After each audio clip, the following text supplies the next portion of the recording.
स्वामी की सियासत और नफा नुकसान का गणित तो देखिए। स्वामी प्रसाद के सपा में आने से क्या होगा पार्टी को नफा, और बीजेपी से दूर हुए स्वामी की वजह से क्या है नुकसान, जिसके साथ स्वामी के सियासी गणित का फॉर्मूला उसी की सत्ता में दावेदारी हो जाती है बेहद पक्की। तो इस बार सपा में आए स्वामी से क्या मिलेगा लाभ? क्यों अब बीजेपी दिख रही है एक ही दिन में बेहद कमजोर? स्वामी के पाला बदलते ही बीजेपी के चाणक्य की क्यों बढ़ी चिंता?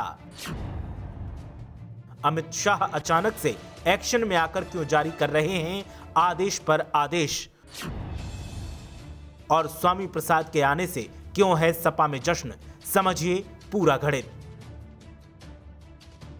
आज का दिन तो ढल गया, लेकिन सियासी पारा और उसकी तपिश अब भी उत्तर प्रदेश में बरकरार है। उत्तर प्रदेश की सियासत में स्वामी प्रसाद मौर्य ने वो धमाका किया है कि बीजेपी को समझ ही नहीं आ रहा कि इस धमाके की गूंज को कैसे संभाला जाए।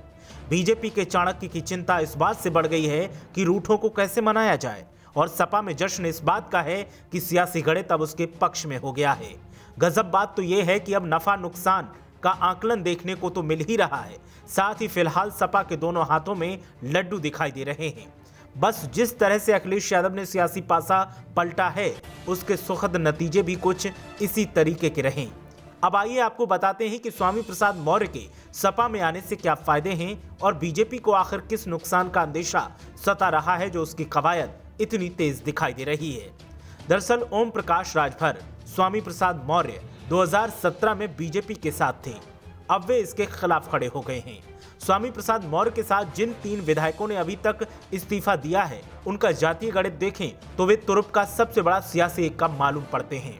दरअसल बांदा के तिदवारी से ब्रजेश प्रजापति कुम्हार समाज से आते हैं, शाहजहांपुर के तिलहर से रोशनलाल लोधी और कानपुर के बिल्हौर से भगवती प्रसाद धोबी जाति से आते हैं, यानी 2 अति पिछड़े और 1 दलित।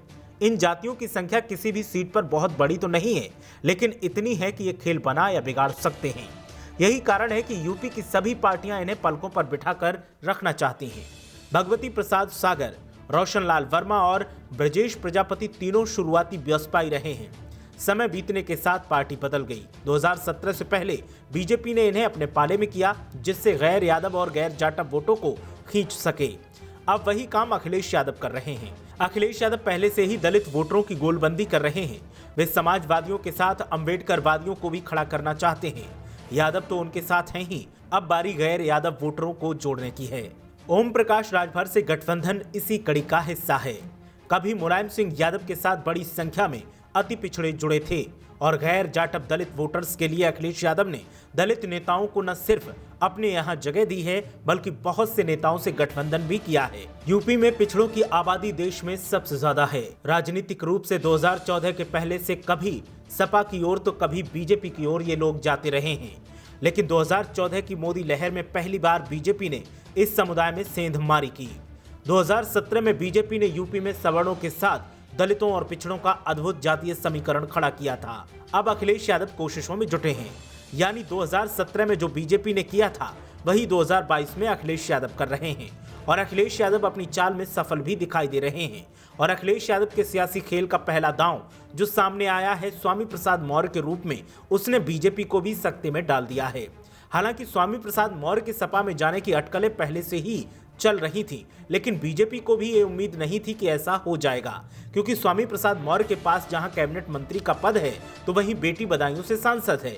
लेकिन जिस तरह से स्वामी प्रसाद मौर्य ने सियासी धमाका किया है, उससे तो पूरी की पूरी बीजेपी धराशायी दिखाई दे रही है। बीजेपी आला कमान अब रूठों को मनाने की कोशिश में लगा है, लेकिन लगता नहीं कि कोशिशें काम आएंगी, क्योंकि बीजेपी ने ये सब संभालने में बड़ी देर कर दी, और बीजेपी की गेंद अब सपा के हाथ में आने वाली है, और अखिलेश यादव इसी गेंद पर फुल टॉस खेलकर छक्का लगाने की पूरी कोशिश करने वाले हैं। ब्यूरो रिपोर्ट, मीडिया हलचल।